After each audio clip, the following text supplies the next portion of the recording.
Eh bien, tout le monde, je sais que ça fait longtemps, mais parce que j'avais fait une autre vidéo à SCP, mais il voulait que je mette un numéro de téléphone, ce pauvre con. Donc du coup, je voulais faire le SP323, mais il voulait pas que je le fasse. Enfin, si, il voulait que je le fasse, mais il y a vidéo derrière trop longtemps. Attendez, le truc qui bug. Ah non, ça va.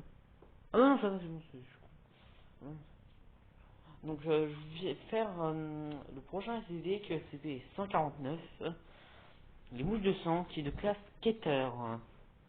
Donc voilà, je vais vous lire la description après, enfin le processus de confinement spécial. Donc avant de ça, non regarde en fait. Processus de confinement spécial. Toutes les instances de CB149 doivent être stockées dans une boîte de plexiglas hermétique pour l'observation. Ouais. Celles-ci doivent recevoir l'apport en oxygène et nutriments nécessaires de toutes les 2 heures suite à l'incident 149-1.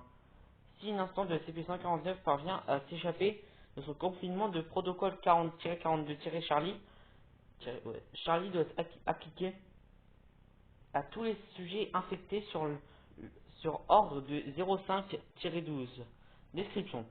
SCP-149 est une espèce de moustique qui transporte une souche de rétrovirus désignée comme SCP-149-A, qui entraîne la mutation des cellules régénératrices humaines en œufs de moustiques fertilisés.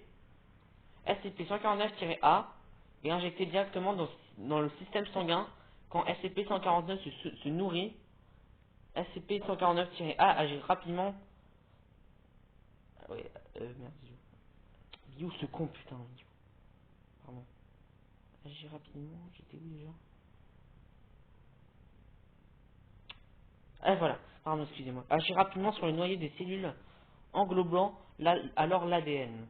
Le premier symptôme de mutation de ces cellules est l'apparition de kystes, principalement dans l'œsophage et le sinus. Après dissection, il peut être observé que ces kystes sont remplis de des larves de SCP-149, servant de protection contre les aléas extérieurs. SCP-149 arrive à maturation suivant un cycle de quelques heures. Le sujet n'est en mesure de ressentir la mutation que bien après que la première génération de SCP-149 est déjà développée.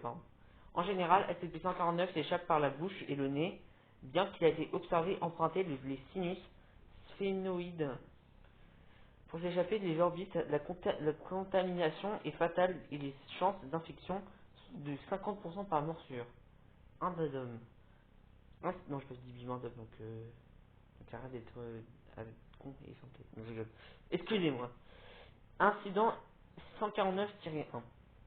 Lors d'un incident, SCP-149 s'est échappé et a contaminé de nombreux membres du personnel de classe D qui, pour la plupart, n'avaient pas déclaré avoir été en contact avec SCP-149 en 5 heures. SCP-149 est arrivé à maturité à l'intérieur de ses hôtes et s'est échappé en les faisant éclater, contaminant BIP, membres du personnel. C'est uniquement grâce à la rapidité de réaction du docteur BIP qui a condamné tous les niveaux 12 à 15 que le virus n'a pas touché la globalité du site. Suite à cet événement, le commandement O5 a créé le protocole 149 Charlie applicable en cas de rupture de confinement de SCP-149. Donc voilà, conclusion sur CCP. Donc CCP 149, c'est un moustique de la mort. Alors, c'est un mélange entre un moustique et un frelon, on dirait.